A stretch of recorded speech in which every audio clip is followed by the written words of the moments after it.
আসসালামু আলাইকুম, সবাইকে স্বাগতম আজকের এই নতুন ক্লাসে। আজকে আমরা পদার্থবিজ্ঞান দ্বিতীয় পত্রের সেমিকন্ডাক্টর ও ইলেকট্রনিক্স অধ্যায়ের কিছু অংশ নিয়ে আলোচনা করব। এই সেমিকন্ডাক্টর এবং ইলেকট্রনিক্স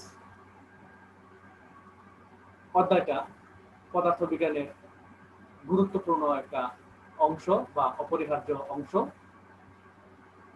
এই অধ্যায়টা তোমরা ভালো করে পড়বে, বুঝতে পারলে খুব সহজ মনে হবে, আর যদি বুঝতে না পারো খুব কঠিন মনে হবে। তবে যাই হোক, আশা করি আজকের এই ক্লাস তোমাদের জন্য বেশ সহায়ক হবে। আমি চেষ্টা করব তোমাদের মন প্রাণ দিয়ে বোঝানোর।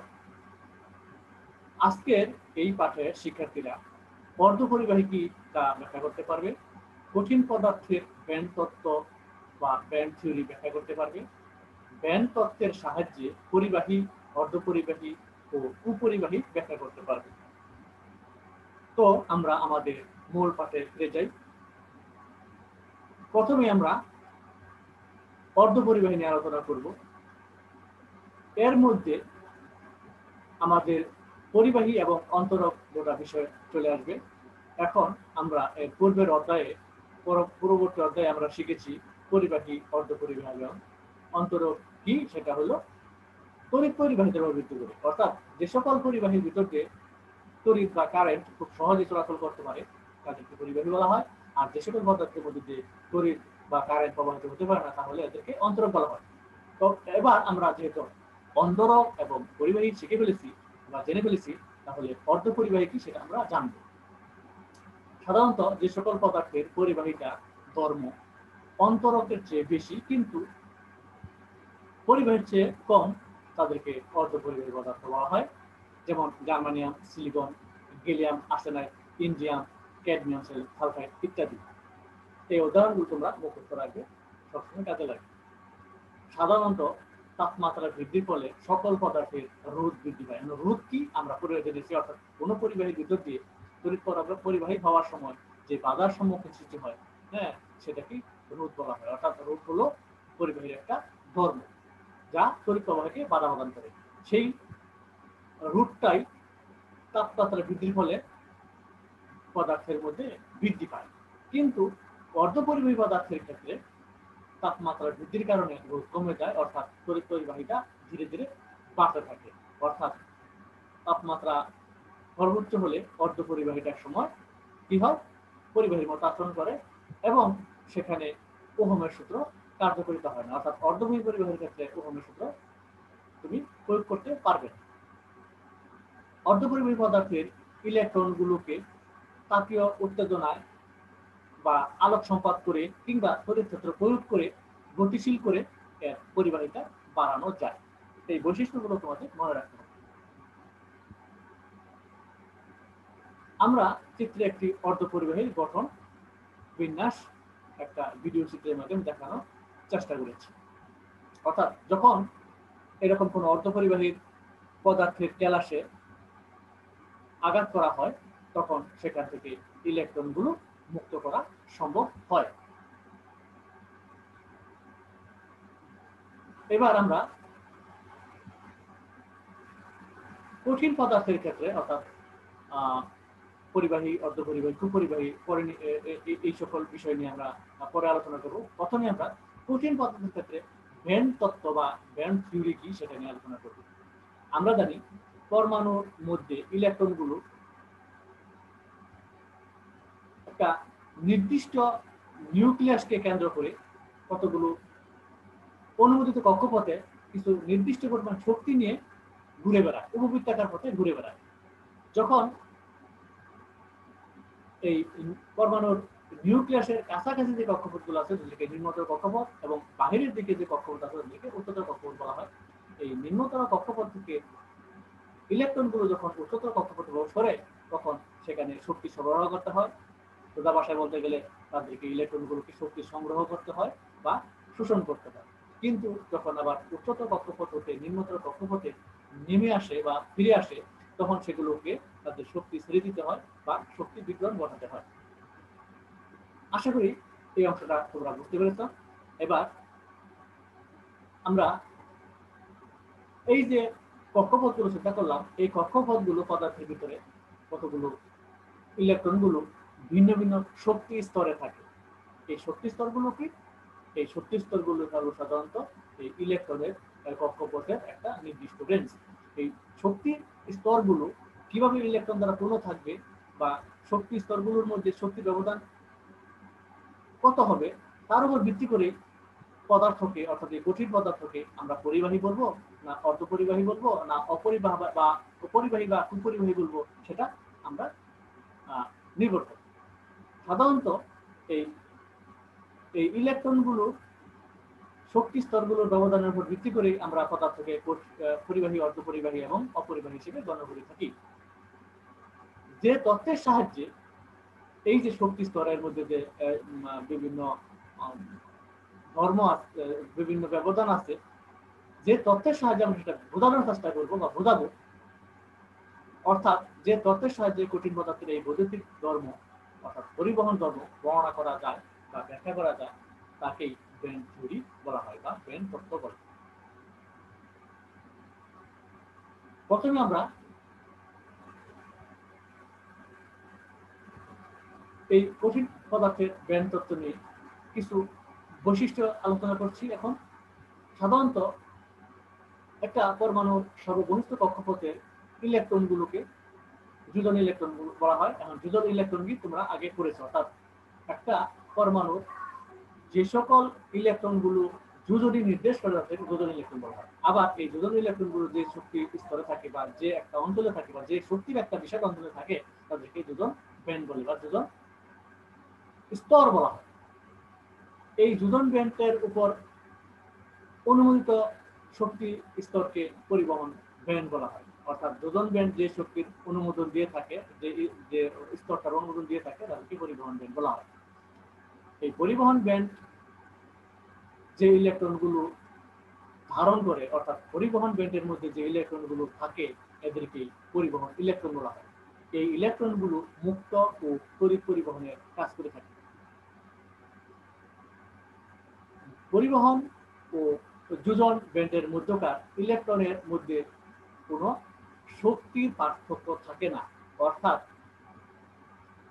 এরা একজন আরেকজনের সাথে মিশে থাকে। থাকে বললেই হবে না, এরা একজন আরেকজনের ভিতরে প্রবেশ করে থাকে। এজন্য এই স্থানকে নিষিদ্ধ স্থান বা ব্যান্ড বলে।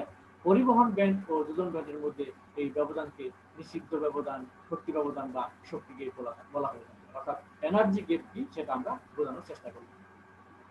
পদার্থের তড়িৎ পরিবাহিতা শক্তি গ্যাপের উপর নির্ভর করে, অর্থাৎ পদার্থের যে পরিবাহিতা তড়িৎ পরিবাহিতা সেটা এই এনার্জি গ্যাপের উপরই নির্ভর করে থাকে। তড়িৎ পরিবাহিতার উপর ভিত্তি করে পদার্থকে তিন ভাগে ভাগ করা যায়, অর্থাৎ তড়িৎ পরিবাহিত হয় কি হয় না, কি আদৌ সম্ভব কিনা, এই সকল বিষয়ের ভিত্তি করে পদার্থকে তিন ভাগে ভাগ করে। এরাই হলো পরিবাহী, অর্ধপরিবাহী এবং অপরিবাহী বা কুপরিবাহী। এবার আমরা এই ব্যান্ড তত্ত্বের আলোকে, কঠিন পদার্থের ব্যান্ড তত্ত্বের আলোকে পরিবাহী, অর্ধপরিবাহী এবং অপরিবাহী পদার্থের অবস্থা নিয়ে বা বৈশিষ্ট্য নিয়ে আলোচনা করব। অর্থাৎ ব্যান্ড তত্ত্বের আলোকে পরিবাহী, অর্ধপরিবাহী এবং কুপরিবাহী বিষয়ে আলোচনা করব। প্রথমে আমরা পরিবাহী নিয়ে আলোচনা করছি। পরিবাহী পদার্থের ক্ষেত্রে যোজন ব্যান্ড ও পরিবহন ব্যান্ডের মধ্যে নিষিদ্ধ শক্তি ব্যবধান বা শক্তি গ্যাপ থাকে না, অর্থাৎ শক্তি গ্যাপ বা এনার্জি গ্যাপ শূন্য হয়। অর্থাৎ এরা যোজন ব্যান্ড ও পরিবহন ব্যান্ড পরস্পর উপরিবাহিত হয়ে যায়, ফলে পরিবাহী দুই প্রান্তে সামান্য বিভব পার্থক্য সৃষ্টি করলে তড়িৎ সৃষ্টি হয়। অর্থাৎ এরা যে পরিবহন ব্যান্ড এবং যোজন ব্যান্ড থাকে এরা একজনের উপর ওভারলিপিড হয়ে যায়, অর্থাৎ একজনের ভিতরে আরেকজন ঢুকে যায়, অর্থাৎ কোনো ফাঁক থাকেই না, একসাথে মিশে থাকে এবং একজনের ভিতরে আরেকজন ঢুকে যায়। এখানে আমরা চিত্রের সাহায্যে দেখানোর চেষ্টা করেছি, গ্রাফ ব্লক ডায়াগ্রামের মাধ্যমে শক্তি বনাম শক্তি গ্যাপ লেখাযুক্ত দেখানোর চেষ্টা করেছি। এখানে একটা সবুজ ব্লকটা পরিবহন ব্যান্ড এবং ধূসর ব্লকটা যোজন ব্যান্ড। তোমরা এখন দেখতে পাচ্ছ পরিবহন ব্যান্ডের ভিতরে যোজন ব্যান্ডের প্রবেশ ঘটেছে, অর্থাৎ একজন আরেকজনের ভিতরে ঢুকে গেছে। আমি চিন্তা যতটুকু সম্ভব আমি বোঝানোর চেষ্টা করেছি। এখানে লাল বৃত্তগুলো ইলেকট্রন বোঝানো হয়েছে। এই ইলেকট্রনগুলো মানে দুইজনই শেয়ার করছে, অর্থাৎ পরিবহন ব্যান্ড এবং যোজন ব্যান্ড দুজনের মধ্যে অবস্থান করছে। অর্থাৎ এখানে শক্তির গ্যাপ বা energy gap easy equal to 0 electron volt. অর্থাৎ ব্যান্ড তত্ত্বের আলোকে তোমরা পরিবাহী কাকে বলবে, কোন শর্তে পরিবাহিত হবে সেটা আমি বোঝানোর চেষ্টা করলাম। আশা করি তোমরা বুঝতে পেরেছ। এবার আমরা এই ব্যান্ড তত্ত্বের আলোকে অর্ধপরিবাহী নিয়ে আলোচনা করবো, অর্থাৎ কিভাবে তুমি অর্ধপরিবাহী চিনবে বা ব্যাখ্যা করবে সেটা আলোচনা করেছি। এই পূর্বের মতোই এখানেও দেখো আমি পরিবাহী ব্যান্ড এবং ব্লক ডায়াগ্রামের সাথে শক্তি বনাম শক্তি ব্যান্ড লেখচিত্রের সাহায্যে পরিবহন ব্যান্ড এবং যোজন ব্যান্ড দেখানোর চেষ্টা করেছি। এখানে পরিবহন ব্যান্ড এবং যোজন ব্যান্ড পরস্পর থেকে একটা নির্দিষ্ট দূরত্বে আছে এবং আগের মতো ইলেকট্রনগুলো দুজনকেই শেয়ার করছে না বা দখল করছে না। এখানে পরিবহন ব্যান্ডের ইলেকট্রনগুলো একটা কম সংখ্যক এবং যোজন ব্যান্ডের একটু বেশি সংখ্যক, অর্থাৎ 3টা এবং 4টা আমি চেষ্টা করেছি, আরো অনেক কম বেশি থাকে। এখানে দেখো একজন আরেকজন থেকে একটা নির্দিষ্ট দূরত্বে আছে এবং সেখানে এই শক্তি গ্যাপটাকে বলা হবে ইজি। এই ইজি পরিমাণ হলো 1.1 ইলেকট্রন ভোল্ট থেকে বেশি, মোটামুটি 1 ইলেকট্রন ভোল্ট থেকে বেশি শক্তি গ্যাপ, অর্থাৎ একজন থেকে একজন শক্তি গ্যাপ বা পার্থক্য 1 ইলেকট্রন ভোল্টের বেশি। তাহলে এবার আমরা ব্যাখ্যা করি। অর্ধপরিবাহী পদার্থের ক্ষেত্রে পরিবহন ব্যান্ড প্রায় খালি থাকে, অর্থাৎ তুলনামূলকভাবে যোজন ব্যান্ড থেকে কম থাকে। যোজন ব্যান্ড ও পরিবহন ব্যান্ডের মধ্যে নিষিদ্ধ গ্যাপ বা ব্যবধান বা শক্তি ব্যবধান প্রায় 1 ইলেকট্রন ভোল্টের কাছাকাছি থাকে বা এর বেশি থাকে। সাধারণত পরম শূন্য তাপমাত্রায় অর্ধপরিবাহী অন্তরকের মতো আচরণ করে, অর্থাৎ এর মধ্যে কোনো কারেন্ট প্রবাহিত হবে না। 0 ডিগ্রি সেন্টিগ্রেড তাপমাত্রায় বা পরম 273 কেলভিন তাপমাত্রায় অর্ধপরিবাহী অন্তরকের মতো আচরণ করে, কোনো কারেন্ট প্রবাহিত হবে না।